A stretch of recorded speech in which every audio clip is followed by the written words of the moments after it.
हरे कृष्ण राधे राधे। कार्तिक मास महत्तम अध्याय 13।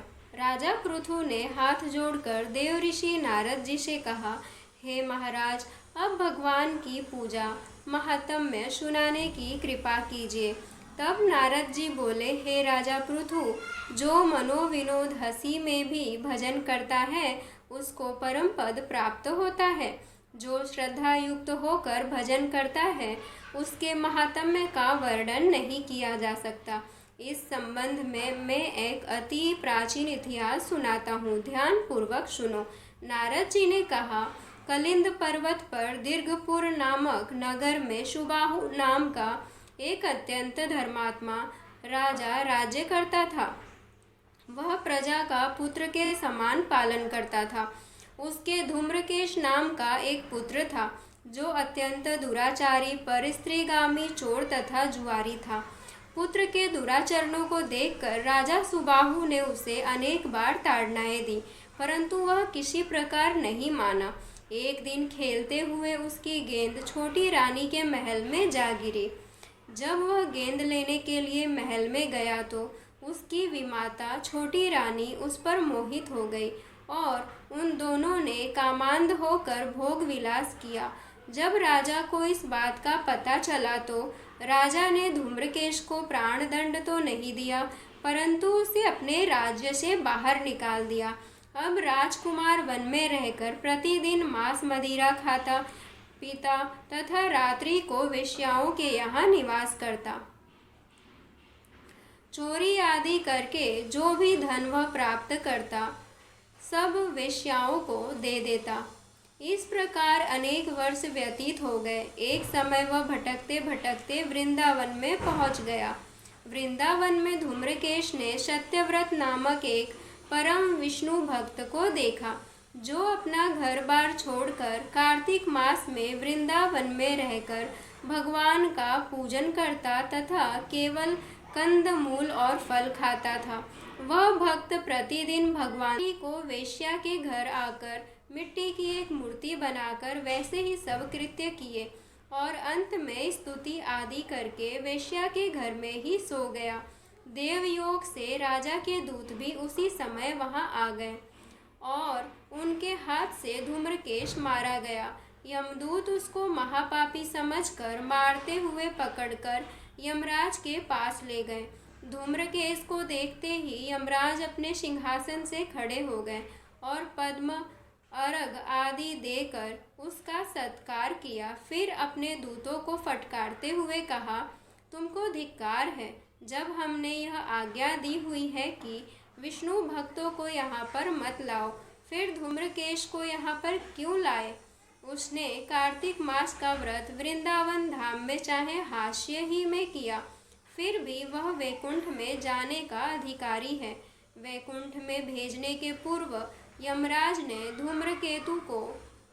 धूम्रकेश को अपने निकट बैठाकर कहा, भगवान की भक्ति 9 प्रकार की है।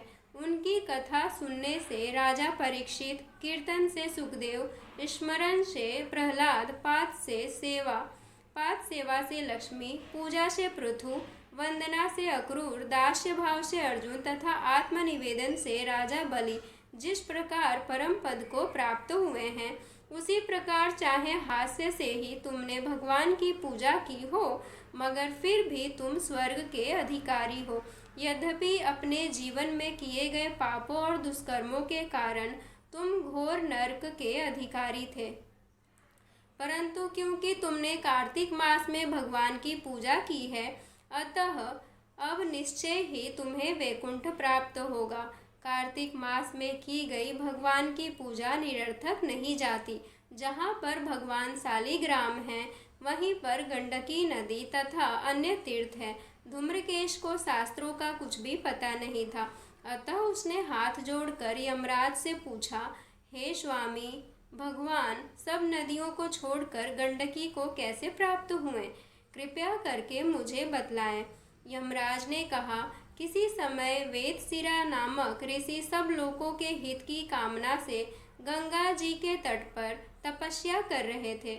उनके इस घोर तप से भयभीत होकर इंद्र ने ऋषि की तपस्या भंग करने के लिए मंजू घोषा नाम की अप्सरा को भेजा।